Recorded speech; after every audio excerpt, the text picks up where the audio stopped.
Olá, sejam todos muito bem-vindos à terceira aula de Física Moderna 1 do segundo semestre de 2020. O tema da aula de hoje é Evidências da Mecânica Quântica, parte 2. Na aula passada nós vimos que Planck só conseguiu explicar o espectro de emissão da radiação térmica ao impor a quantização da energia dos osciladores nas paredes de uma cavidade. Hoje a gente vai ver dois processos de interação de radiação com matéria que mudaram totalmente a nossa visão da natureza da luz. Isso porque no final do século XIX, com a demonstração de Hertz das ondas de Maxwell e a descoberta dos raios-x de Röntgen, os processos de interação da radiação com matéria passaram a ser um tema de muitos estudos. E quanto mais se estudava essas interações, mais fenômenos eram descobertos que não eram explicados pela física clássica. Veja que durante muito tempo perdurou a ideia de Newton de que a luz era composta de partículas. Em seguida veio o experimento de Young, onde sacramentou que a luz era uma onda. E esse era o panorama do final do século XIX para o entendimento da natureza da luz, que a luz é uma onda.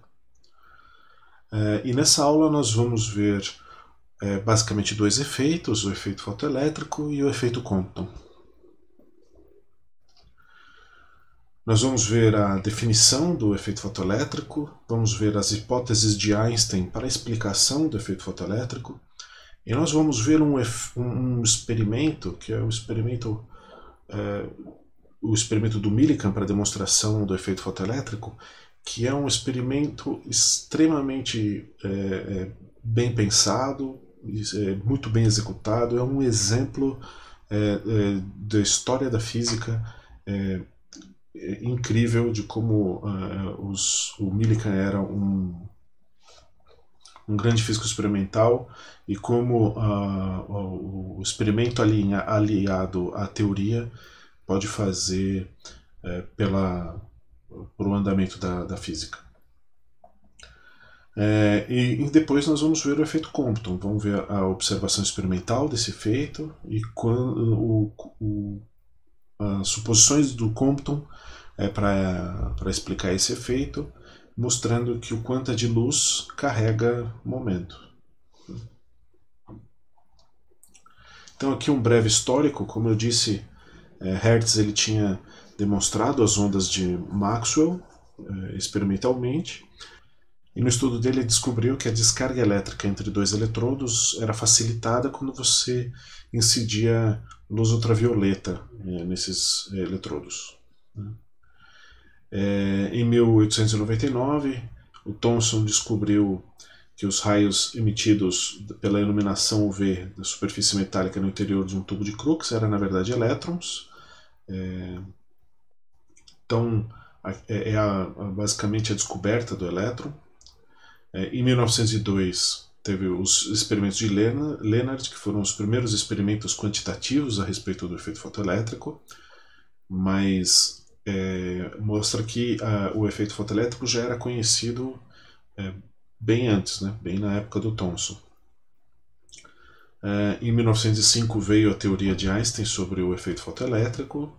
Em 1916, tardiamente veio o experimento de Millikan, comprovando quantitativamente a teoria de Einstein.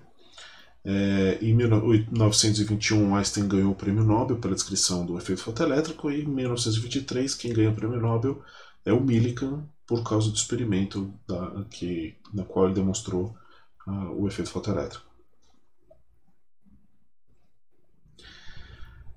O efeito fotoelétrico basicamente é o efeito de ejeção de elétrons à superfície de um material condutor pela incidência de luz. Em si, esse processo poderia ser previsto pela física clássica, porque a luz seria uma onda eletromagnética. A onda eletromagnética tem um campo elétrico, esse campo elétrico pode fazer o elétron oscilar na superfície e pode eventualmente fornecer energia suficiente para que esse elétron seja ejetado da superfície do metal. mas as características desse processo, como ele é observado experimentalmente, violam as características da física clássica, né? E é isso que a gente vai ver.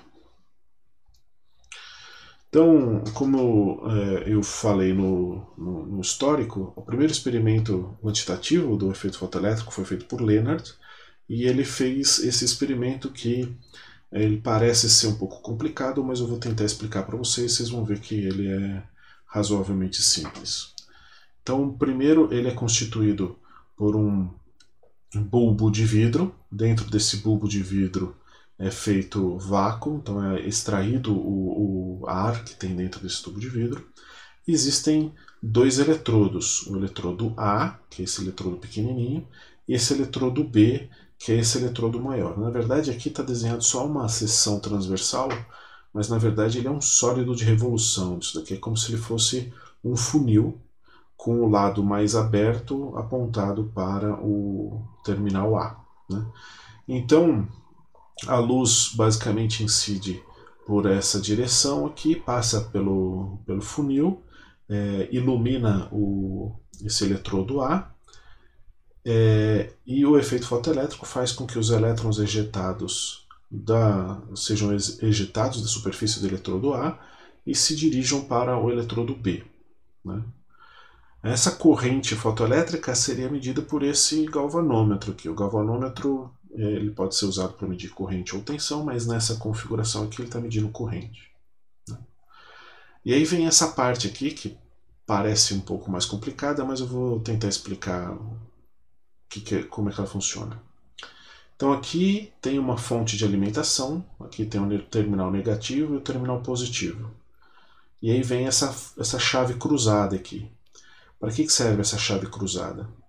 Bom, se a gente pegar esse terminal da chave cruzada e conectar nesse lado do circuito, e esse outro lado da chave cruzada conectar nesse lado do circuito, o que acontece é que esse terminal fica positivo, porque ele vai ser conectado ao lado positivo da fonte, e esse terminal fica negativo, porque ele vai ser conectado ao lado negativo da fonte.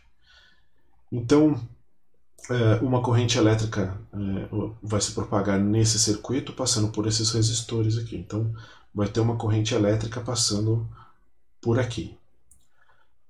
O eletrodo A ele é conectado a essa extremidade do circuito, enquanto o eletrodo B ele é conectado em algum ponto no meio dessa resistência. Mudando o ponto de contato dessa resistência, eu consigo mudar a diferença de potencial entre o eletrodo A e o eletrodo B. Se eu pegar esse terminal aqui, esse fiozinho aqui, e conectar nesse ponto do resistor, eu vou ter 0% de diferença de potencial entre o ponto A e o ponto B, relativo à diferença de potencial da fonte de alimentação. No entanto, se eu for mudando a posição desse fiozinho ao longo do resistor, essa diferença de potencial vai aumentando, até que eu chego num ponto de 100% de diferença de potencial entre o eletrodo A e o eletrodo B, referente ao potencial da fonte, né? Então, nessa configuração aqui, onde esse terminal estaria positivo, né?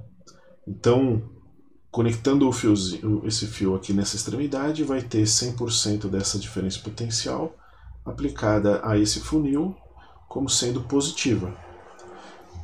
O que acontece com isso? Então, quando a luz incide sobre o terminal, pelo terminal A, esse eletrodo A, ele vai produzir o efeito fotoelétrico, os elétrons são ejetados, eles vão enxergar o potencial positivo no funil, vão ser atraídos pelo funil, e você vai medir a corrente fotoelétrica pelo galvanômetro. Quanto maior essa tensão, maior é a probabilidade de você coletar todos os elétrons que foram ejetados aqui. Então, é justo isso. Esse resistor ele está aqui para você controlar essa diferença de potencial, para você conseguir garantir que você vai atrair todos os elétrons por terminal e assim vai conseguir medir a corrente elétrica total. A corrente fotoelétrica total. Agora vamos imaginar que a gente vai inverter essa chave em cruz aqui, né? Agora eu vou ligar o terminal negativo desse lado e eu vou ligar o terminal positivo deste outro lado, né? Então agora a corrente elétrica vai se propagar na direção contrária e o terminal A, que está conectado nesse ponto do circuito, agora vai ficar com uma diferença potencial positiva em relação ao funil, que vai estar numa diferença potencial negativa. O resistor vai continuar funcionando do mesmo jeito. Se a gente conectar esse fiozinho aqui, é 0% dessa diferença potencial que é aplicada entre os dois terminais, mas conforme for variando a posição do resistor, eu vou até 100%. Né? Só que, comparado com o caso anterior, o funil vai estar num potencial negativo comparado com o potencial desse terminal. Então, quando a luz incidir nessa superfície, vai produzir a ejeção dos fotoelétrons, mas agora eles vão enxergar o funil com um potencial negativo que vai repeli-los de volta para o terminal A. Alguns elétrons que são produzidos do efeito fotoelétrico vão ter energia cinética o suficiente para vencer essa diferença de potencial e atingir o terminal do funil, o terminal B aqui, né? Mas conforme eu for aumentando essa diferença de potencial, essa corrente coletada no terminal B, registrada pelo galvanômetro, vai diminuindo, né? No ponto do resistor onde eu observar que a corrente se anulou, é porque a diferença de potencial aqui venceu a energia cinética do elétron mais energético ejetado da superfície do terminal A. Então, esse é um jeito de medir qual é a energia cinética máxima que um elétron é ejetado da superfície A devido à incidência de luz, né? Então, numa configuração da chave, a gente garante que está medindo a corrente elétrica total.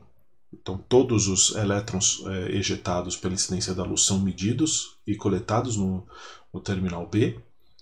E na outra configuração, a gente consegue medir qual é a energia cinética máxima do elétron que é ejetado devido à incidência de luz. Então, esse experimento ele é razoavelmente simples, mas bastante engenhoso. Então, nessa configuração, onde a gente consegue barrar todos os elétrons e nenhum deles consegue atingir o terminal B, o que acontece com eles? Eles são repelidos de volta para o terminal A, né? Então, se a gente fizer um gráfico medindo aqui a diferença de potencial entre o terminal A e o terminal B, em função da corrente dos fotoelétrons medidos, né? Então, a gente observa que num ponto de tensão de diferença de potencial negativo, a gente tem corrente nula, porque nenhum elétron consegue vencer essa diferença de potencial para atingir o terminal B, mas conforme você for aumentando esse potencial na direção do zero, a corrente elétrica vai aumentando, porque alguns elétrons vão conseguir vencer esse potencial, até que você atinge a posição de diferença de potencial nula. Então uma parte desses elétrons consegue chegar no funil, outros por arranjo geométrico não conseguem. Você inverte a polaridade da fonte e aí começa a aumentar o resistor também para colocar uma diferença de potencial atrativa no funil e assim consegue chegar num ponto onde você atrai todos os elétrons que são emitidos. Então, uma coisa importante que foi observada pelo Lennard é que a energia cinética máxima observada por um fotoelétron ela é independente da intensidade da radiação incidente. Então você pode dobrar a radiação incidente, a intensidade de radiação incidente, você dobra a corrente máxima, mas não muda a energia cinética máxima, que é esse é dada por esse potencial negativo que anula a corrente elétrica, né? Outra coisa observada pelo Leonard é que aquele potencial limite, que é o potencial que anula a corrente de fotoelétrons, ele depende da frequência da onda, da radiação incidente, né? Então, conforme você aumenta a frequência, você aumenta a diferença potencial necessária para bloquear todos os elétrons. No entanto, existe uma frequência na qual, abaixo dessa frequência, não ocorre a emissão de nenhum fotoelétron. Então, existe uma frequência de corte a partir da qual você observa a emissão de fotoelétrons, mas abaixo dessa frequência de corte você não observa a emissão de elétron nenhum. Então, o modelo clássico, a física clássica, ela falha na tentativa de explicar a energia cinética, porque quanto maior a intensidade da luz, teoricamente, pelo modelo clássico, deveria ser a energia cinética com que os elétrons são injetados, segundo o modelo clássico, depende da intensidade. Então, se a intensidade de uma luz ela é basicamente o módulo ao quadrado do campo elétrico, então quanto maior a intensidade, maior é o campo elétrico dessa onda eletromagnética. Maior sendo o campo elétrico, maior é a energia cinética transferida para o elétron que está na superfície do metal. Então, aumentando a intensidade, aumentando o campo elétrico, se aumentaria a energia cinética máxima, mas isso não é observado. Veja, quem tiver alguma dúvida a respeito dessa relação entre a intensidade de uma onda eletromagnética e o campo elétrico, pode dar uma olhada na página 353 do livro do Heitz-Milford. Outra coisa que o modelo clássico falha em explicar é a existência dessa frequência de corte, né? Não deveria ter uma frequência de corte. Independente da frequência, o campo elétrico de uma onda eletromagnética deveria ser capaz de ejetar o elétron da superfície do metal, independente da frequência, né? Só a depender da intensidade.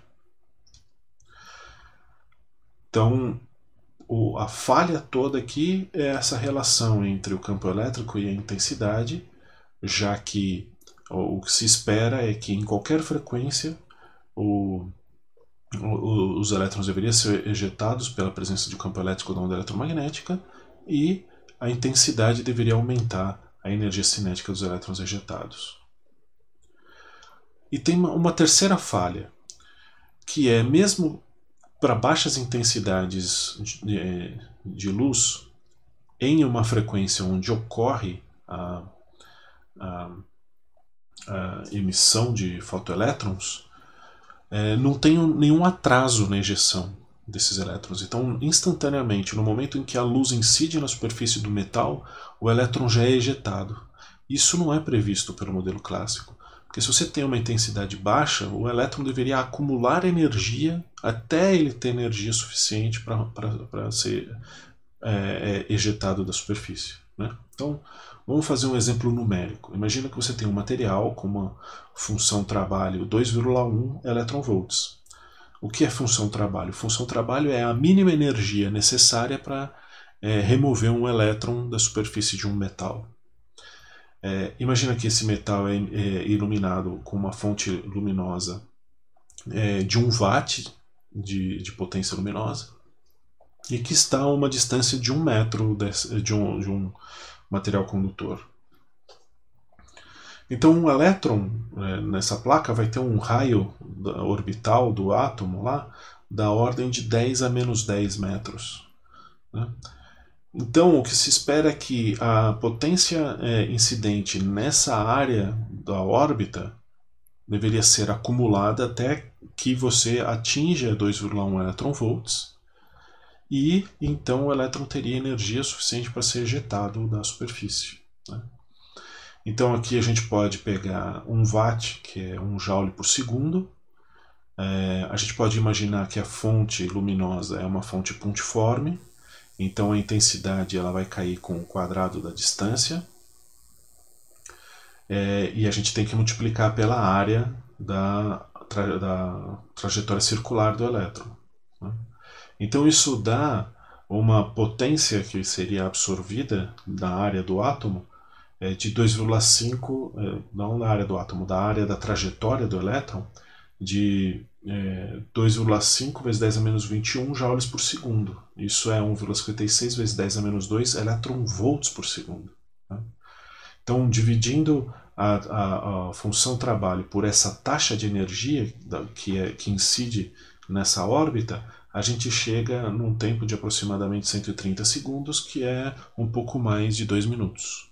Então, veja só, 1 watt a 1 metro de distância teria um atraso na emissão de uns 2 minutos. Então, 1 watt é uma potência factível, 2 minutos é um tempo mensurável. Então, em princípio, a gente deveria observar algum atraso na emissão desse elétron em fontes de baixa intensidade. De acordo com a física clássica, esse seria o tempo de espera para a ejeção de um elétron, mas a emissão é, na verdade, instantânea. Bom, esse problema de explicar essas características do efeito fotoelétrico ficou em aberto durante um tempo, até que em 1905 Einstein fez uma proposta para tentar explicar esse fenômeno, né? E a proposta dele se baseia em duas hipóteses. A primeira é de que a energia da radiação eletromagnética ela se propaga em pacotes, né, e que ele chamou de fótons, né, que são localizados no espaço. E que esses fótons têm energia igual a hNi, onde H seria uma constante e Ni a frequência da onda eletromagnética, né, da radiação. A hipótese 2 é que um fóton ele tem que ser completamente absorvido por um elétron, né, da superfície. E uma vez que ele tenha absorvido esse fóton, que tenha energia maior do que a função trabalho, esse elétron pode ser ejetado para fora da superfície, né? Então a gente tem que pensar que eventualmente esse elétron, quando ele é ejetado, ele pode sofrer algumas colisões com os átomos que constituem a região da superfície, etc. E ele pode perder alguma energia nesse processo, então o correto é se dizer que a energia máxima que um elétron pode ser ejetado da superfície de um metal é igual à energia do fóton, hNi, menos a função trabalho. Então vamos fazer um esquema mental para a gente entender como é que é esse processo, né? Então a gente pode imaginar aqui um sólido hipotético unidimensional, né? Então ele funciona para os elétrons, sendo esse aqui um material condutor, para os elétrons que conduzem a eletricidade desse metal. Os limites do metal, as superfícies, elas funcionam como barreiras, né? Então os elétrons eles não podem passar dessa barreira porque eles têm uma energia mecânica menor do que a energia potencial de aprisionamento desse material, né? Então aqui todos os elétrons, aqui estão todos os elétrons denotados por uma cor alaranjada aqui, estão todos com energia mecânica menor do que a energia do potencial aprisionador desse material. Então, se um fóton incide nesse metal e um elétron absorve essa energia, ele adquire energia mecânica suficiente para ficar livre, né? Vocês devem se lembrar de mecânica, quando a gente analisa os potenciais, quando a energia mecânica não encontra o gráfico do potencial, então a partícula está livre. Nesse caso aqui também, o elétron absorve o fóton e aí ele vai ter energia mecânica suficiente para ficar livre do potencial aprisionador do metal. A teoria de Einstein, ela enfrentou uma forte resistência da comunidade científica da época, porque ao interpretar a radiação eletromagnética como sendo pacotes de energia, como sendo pacotes localizados espacialmente, né? Basicamente uma partícula, o Einstein estava abrindo mão da conclusão, por exemplo, do experimento de Young, que dizia que a radiação eletromagnética era uma onda, né? Então veio o experimento de Millikan, e esse é um dos meus episódios favoritos da história da ciência, porque ele mostra como o método científico prevaleceu aqui nesse episódio. Isso porque o próprio Millikan era um dos opositores da teoria do Einstein. O Millikan tinha a sua própria teoria, e ele escreveu um artigo contando a sua experiência, o seu procedimento experimental que ele desenvolveu para refutar a experiência do Einstein e tentar corroborar a sua própria teoria do efeito fotoelétrico, mas os dados corroboram a teoria do seu concorrente, do Einstein, e não a própria teoria. E toda essa história é contada no próprio artigo do Einstein, contada no próprio artigo do Millikan. Na introdução do artigo, o Millikan chega a chamar o Einstein de imprudente. Ele usa a palavra reckless em inglês, que significa imprudente.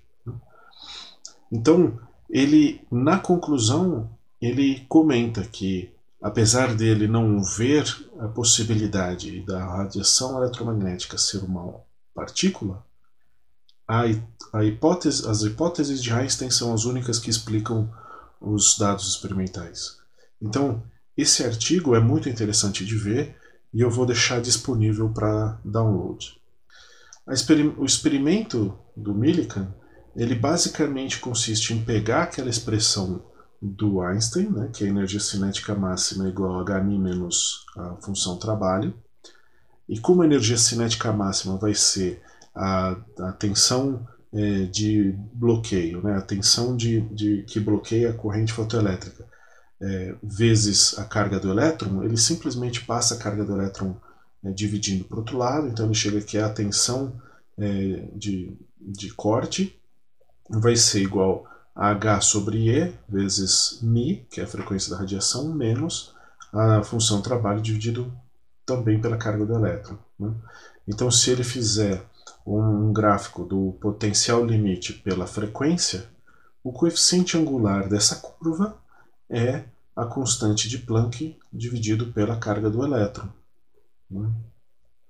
É um experimento bastante engenhoso. Aqui tem a foto que ele publicou no seu artigo, e ele é um experimento bastante cuidadoso. Eu vou entrar nos detalhes porque eu acho que vale a pena a gente entender a cabeça do Millikan ao bolar esse experimento. Então, aqui tem um desenho esquemático apresentado pelo próprio Millikan no artigo. Ele comenta que tiveram várias versões desse experimento que foram melhoradas com o tempo, né? Então aqui você tem um bulbo grande de vidro. Dentro desse bulbo é feito vácuo por essa tubulação, né? Então aqui está escrito to pump, que é para a bomba de vácuo, né? Então o que se espera é que a radiação entre por aqui, né? A luz entre por aqui. E a fonte de luz que ele usou era uma lâmpada de mercúrio, onde ele tinha disponível esses comprimentos de onda aqui, né? Ele selecionava os comprimentos de onda individualmente utilizando um prisma aqui na frente, né? Então, basicamente, a radiação deveria incidir na superfície desse cilindro, né? No experimento dele, ele tinha 3 cilindros, um de sódio, um de potássio e outro de lítio, montados em um carrossel e ligados por essa molinha aqui num terminal para se colocar uma diferença de potencial nesse cilindro, né? Isso aqui é um carrossel, então ele podia trocar qual era o cilindro que ele ia estudar o efeito fotoelétrico, né? Isso é interessante porque ele não precisava abrir o sistema todo para trocar um material. Ele já tinha 3 exemplares montados lá dentro e ele só usava um carrossel para trocar qual é o material que ele ia estudar. Além disso, aqui tem uma faca montada num braço, e nesse braço, que está todo dentro do ambiente de vácuo, aqui, tem um ímã montado aqui e fixo, né? Pelo lado de fora aqui você tem um outro ímã que alinha esse de dentro da câmara de vácuo. Então quando você rotaciona esse sistema aqui, por causa do campo magnético, esse ímã vai se manter alinhado girando a faca, né? Então quando você gira esse ímã de fora, também gira o ímã de dentro, que gira esse eixo e gira essa faca. Para que serve essa faca? Ele aproxima essa faca da superfície do material, ele gira esse ímã para fazer a raspagem da superfície desse cilindro. E por que isso é importante? Porque dessa forma ele consegue remover as camadas de oxidação aqui em cima e facilita na hora dele medir as correntes mais baixas. Então quando ele estiver tentando medir qual é a tensão de bloqueio, ele vai conseguir ter uma sensibilidade muito maior, porque ele vai ter menos ruído na região de baixa corrente. Isso é muito importante, veja só, ele está realmente procurando a maior precisão na medida da energia cinética máxima dos elétrons. Então, quando ele raspa o óxido desse cilindro, ele gira o carrossel para que ele fique na posição da incidência da radiação, e aqui tem o eletrodo que faz a mesma função do funil do experimento do Lennard, né? Então aqui nessa região ele funciona muito como o experimento de Lennard, mas tem esse cuidado experimental todo para fazer a melhor medida da energia cinética máxima possível. Ainda tem esse outro terminal aqui, que é para uma medida de potencial de contato, mas eu vou explicar isso mais para frente. Aqui o que importa por enquanto é esse ponto aqui, tá? Então aqui tem um gráfico que o próprio Millikan fez à mão, consta no artigo dele, onde ele coloca a frequência, cada uma das frequências da lâmpada de mercúrio, e aqui qual foi a tensão de bloqueio que ele mediu, né? Então aqui ele faz um traço da reta média. Vocês devem eventualmente olhando para esse gráfico, deve sentir aquela nostalgia do curso de Introdução às Medidas em Física, quando você faz aqueles gráficos manuais no papel milimetrado, ajusta a reta média, né? Então quando ele pega essa reta média e calcula o coeficiente angular para achar a constante de Planck, ele acha esse valor aqui, né? Então esse gráfico é para um dos materiais. Depois que ele mediu para os 3 materiais, ele tirou a média e aí ele obteve a constante de Planck nessas unidades aqui, erg vezes segundo, de 6,584 vezes 10 a menos 27. E olha só, o valor que o Planck obteve nessas unidades foi de 6,55 vezes 10 a menos 27. Então existe uma correlação muito forte, uma evidência experimental aqui muito forte, mostrando que aquela quantização que o Planck tinha imaginado para os osciladores na superfície das cavidades, ela também se reflete numa quantização da energia da radiação térmica, que no caso do Planck ele analisava a radiação térmica, e o Millikan analisou na luz. Então veja só, os dois observaram essa quantização da energia, os dois mediram a mesma constante universal, a constante de Planck, o mesmo valor para essa constante. Então isso é muito bonito de se ver, essa convergência dos dois fenômenos, né? das duas teorias que em princípio não estavam relacionadas. Então enquanto o Planck determinou essa constante analisando o espectro de radiação térmica, o Millikan determinou essa constante analisando o efeito fotoelétrico, e a concordância é enorme. Então o Einstein supôs esse tal pacote de energia que é localizado no espaço, e que ele permanece localizado independente da distância da fonte, né? Ele poderia eventualmente ter confundido, experimentalmente se confundir com um foco, alguma coisa assim, mas mesmo longe de uma fonte luminosa, essa transferência de pacote de energia permanece localizada, né? Então, ele também supôs que a energia desse pacote era igual a Hν, né? E que no processo fotoelétrico esse fóton ele é totalmente absorvido pelo elétron. Então, veja só, esse aqui é uma clara definição de um caráter corpuscular da radiação eletromagnética, né? Então, ela não é mais aqui encarada como uma onda que se propaga e que não é localizada, né? Uma onda ela não tem localização, mas esse pacote tem, né? Então, ao mesmo tempo que você tem o experimento de Young mostrando o caráter ondulatório da luz, você tem o efeito fotoelétrico mostrando um caráter corpuscular. Qual dos dois que a gente vai adotar como um fundamental? Agora vem a explicação daquele terminal adicional que eu disse que explicaria depois, né? Aquele terminal serve para fazer uma medida complementar à medida de Millikan, né? Que são medidas de potencial de contato. O que acontece é que quando você junta dois metais que têm função-trabalho diferentes, quando você faz o contato elétrico, acontece que você tem a transferência de elétrons de um metal para o outro, né? Então você tem uma corrente elétrica que é dada por essa diferença de função-trabalho, e é uma corrente que depende da temperatura, né, basicamente. Esse é o tal do efeito termopar, né? Então, é muito utilizado para fazer medidas de temperatura, para fazer termômetros, principalmente termômetros industriais, que vão a mais altas temperaturas. Então, é uma medida complementar à medida do efeito fotoelétrico feita pelo Millikan. Agora, um outro fenômeno importante para se entender a fundação da mecânica quântica é o efeito Compton, que é o efeito de espalhamento de ondas eletromagnéticas.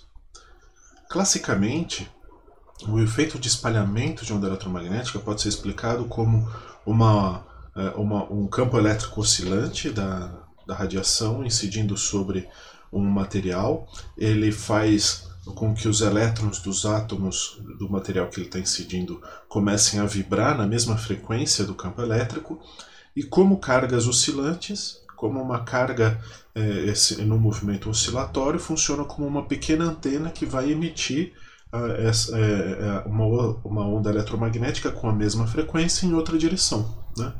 Então, o espalhamento de onda eletromagnética é previsto pela física clássica. Ele funciona muito bem para aquelas ondas de Maxwell demonstradas por Hertz, mas porque elas têm um comprimento de onda muito grande. Para quem tem dificuldade com esse modelo, pode olhar o livro do Heitz-Milford na página 435 e 446.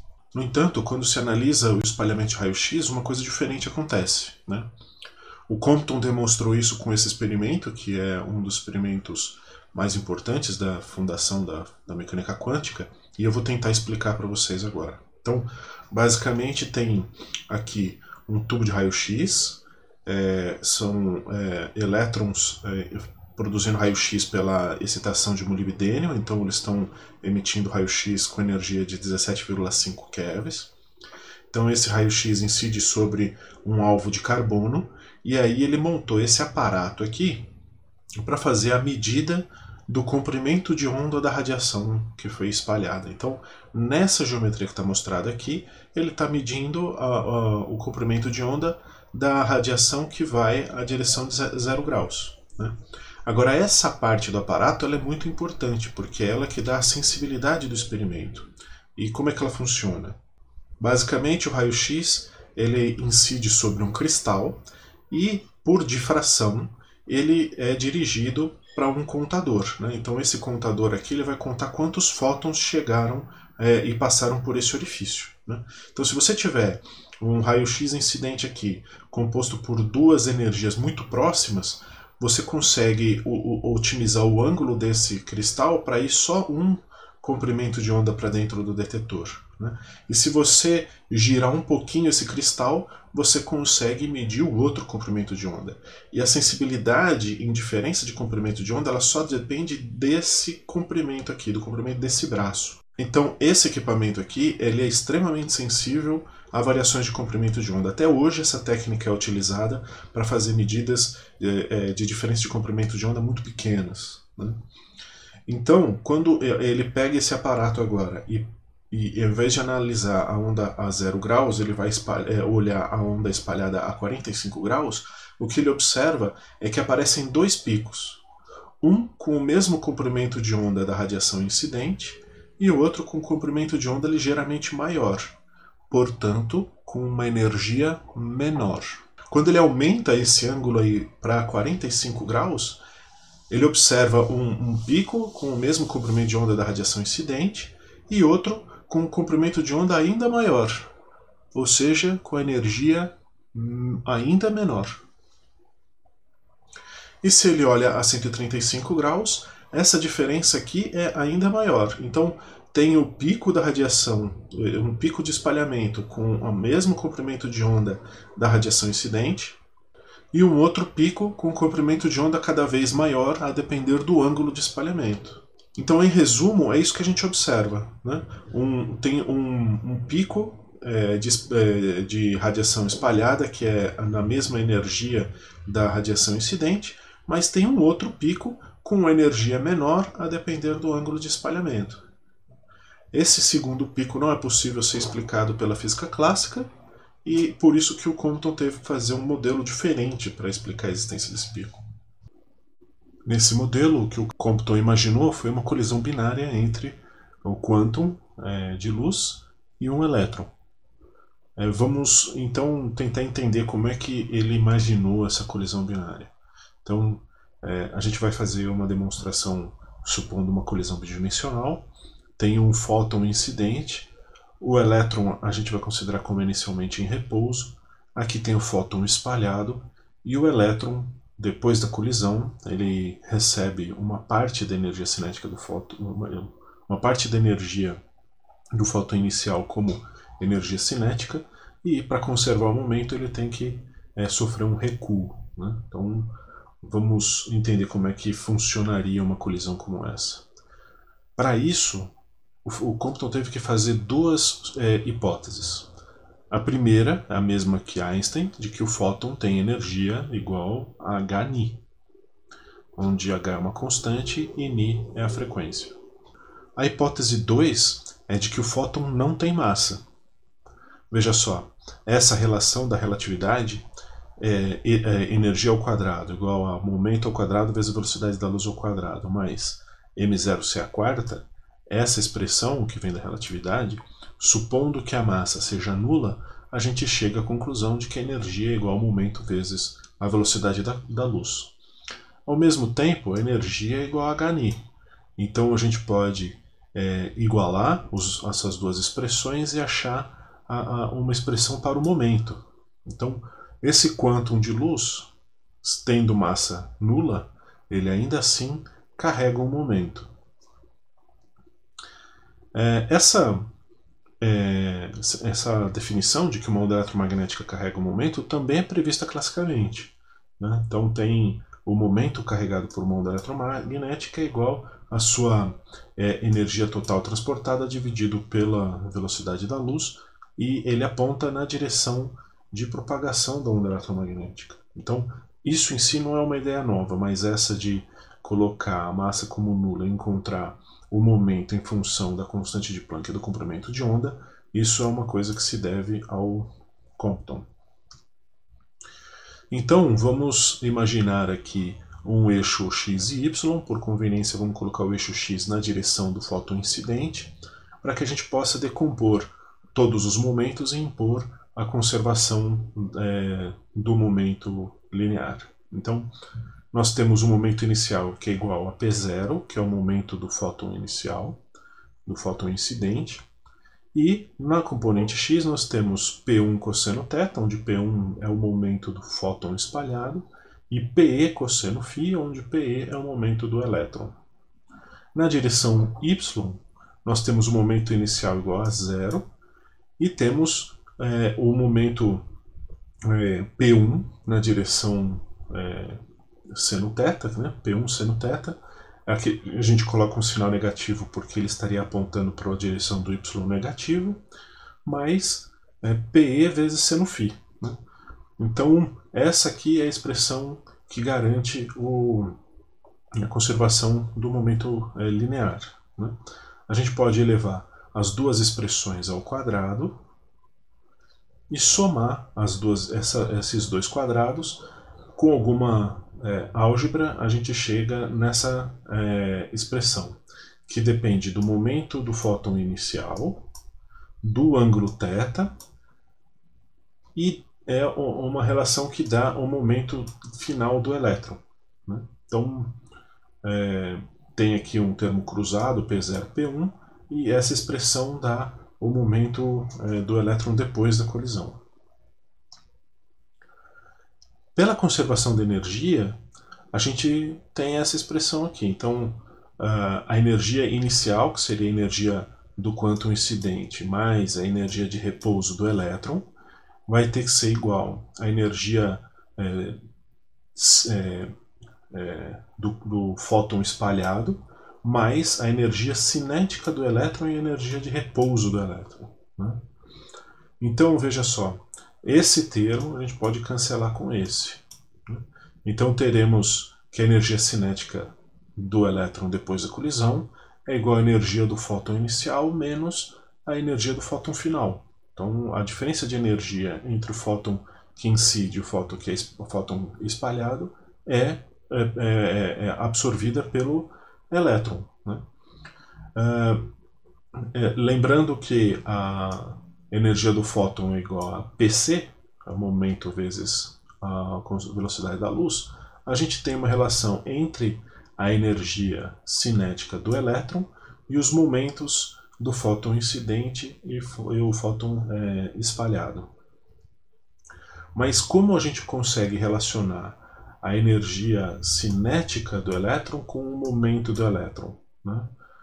A gente quer isso para poder substituir essa expressão para poder colocar aqui no lugar do momento do elétron. Né? Aí a gente vai ter uma expressão só do momento do fóton, do incidente e espalhado.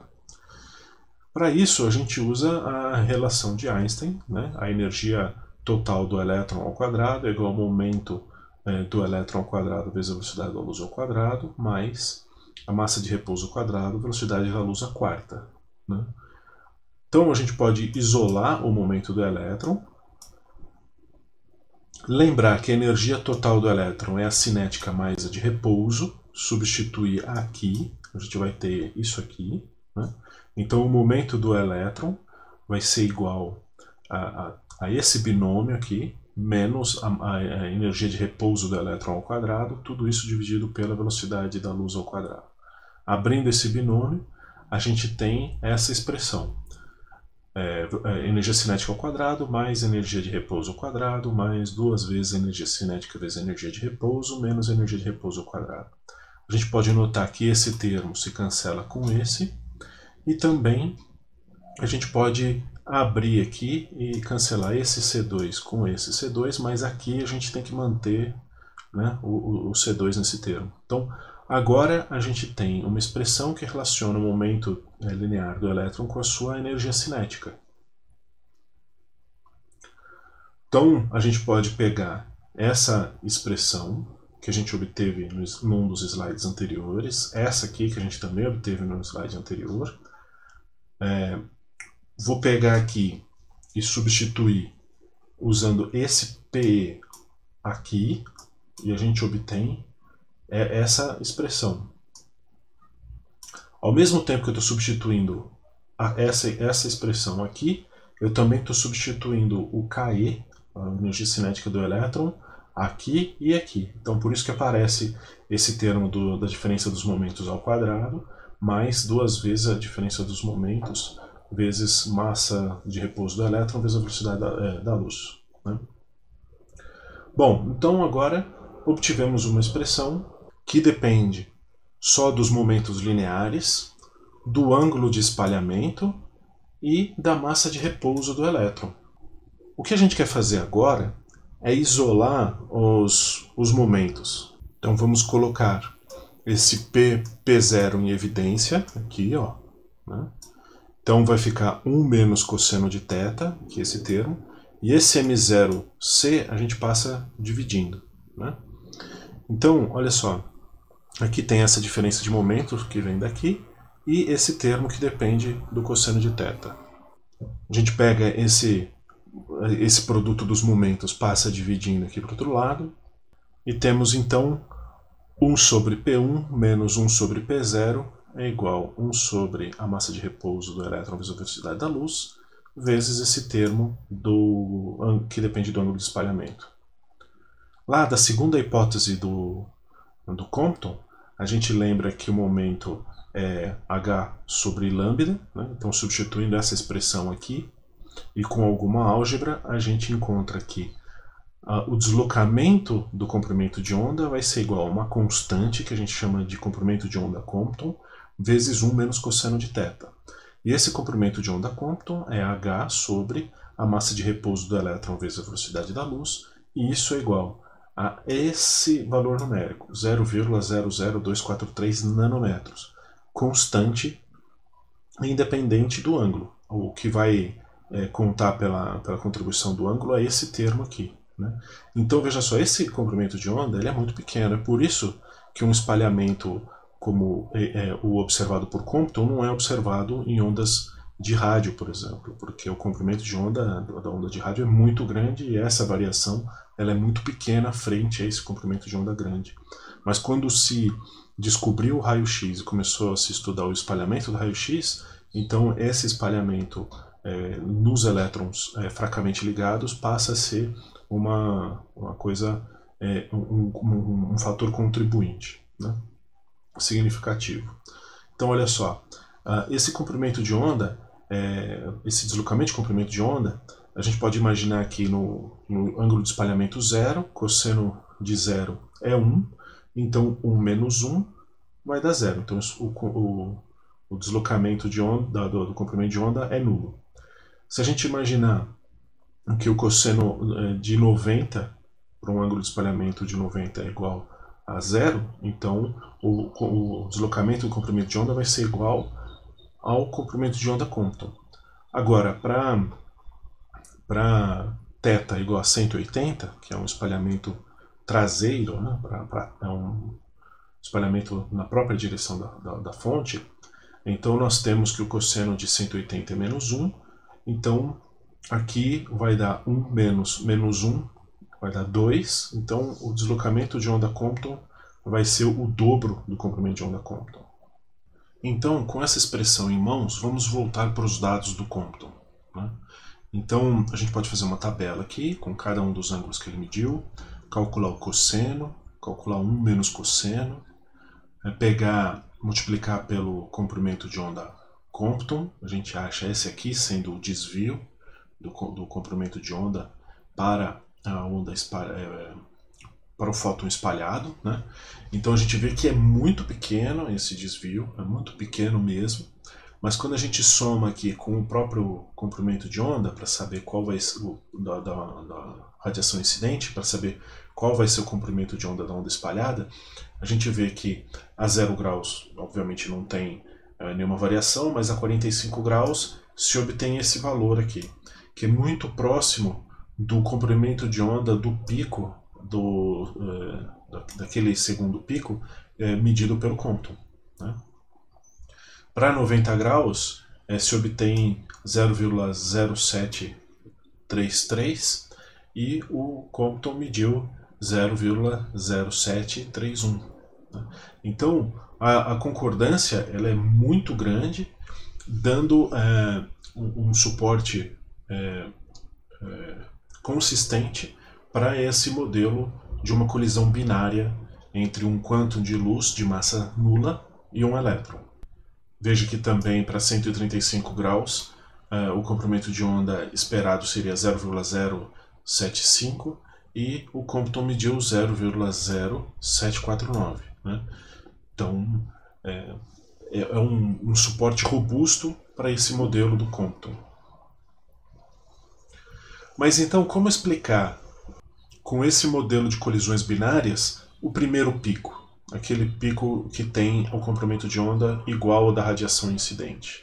Bom, basta a gente fazer a mesma demonstração, só que agora imaginando que o fóton ele vai ser espalhado no átomo como um todo e não em um elétron. Quando você faz isso, o que aparece aqui embaixo é a massa do átomo como um todo, o que faz com que esse comprimento de onda, esse desvio do comprimento de onda seja extremamente pequeno, porque a massa do átomo ela é muito maior que a massa do elétron. Então veja só, nessa demonstração a gente supôs que o elétron estava em repouso, o que é uma boa aproximação para aqueles elétrons que estão nas últimas camadas, aqueles elétrons mais fracamente ligados. Mas quando esse fóton ele vai espalhar num elétron que é de uma camada mais interna, que ele tem uma energia de ligação muito alta, que ele não vai ser arrancado do átomo, então esse ocorre um espalhamento com a massa do átomo como um todo. Né? Então por isso que você tem dois picos, um para os elétrons fracamente ligados e outro para os elétrons fortemente ligados. Né? Esse dos elétrons fracamente ligados, que é esse pico onde a energia vai diminuindo, a gente chama de espalhamento Compton, e o do comprimento de onda fixo, igual ao da radiação incidente, a gente chama de espalhamento Thomson. Então, as implicações do modelo do Compton são de que a energia do quantum é igual a Hν, assim como Einstein e assim como Planck, e também ele introduziu que esse quantum de energia carrega um momento que é igual a H sobre lambda. Né? Então, não só ele está reforçando a teoria do Einstein de um pacote de energia localizado, como ele está dizendo que esse pacote de energia carrega momento e ele se comporta em uma colisão assim como uma colisão binária entre dois corpúsculos. Né? Então, juntos, os dois efeitos, o efeito fotoelétrico e o efeito Compton, eles trazem uma nova interpretação a respeito da radiação eletromagnética. Né? O Einstein ele traz a luz como um pacote de energia localizado no espaço, e o Compton traz a luz como um pacote de momento localizado no espaço. Então, com esses dois modelos juntos, a gente confere à luz um caráter corpuscular que é inconsistente com as evidências do caráter ondulatório providas por Huygens e Young. E agora, qual é o caráter real da luz? Seria a luz uma onda ou uma partícula? Né? Isso a gente vai responder um pouquinho mais para frente. Mas na próxima aula a gente vai continuar vendo um pouco de interação de radiação com matéria, a gente vai ver produção de raio-x e produção e aniquilação de pares, e vai ver um pouquinho de modelo atômico no início do século XX. A gente vai ver o modelo de Thomson, o modelo de Rutherford, espectros de emissão atômicos e um pouquinho da lei de Moseley, que são evidências de que a mecânica clássica não consegue explicar o que a gente observa como sendo fenômenos atômicos.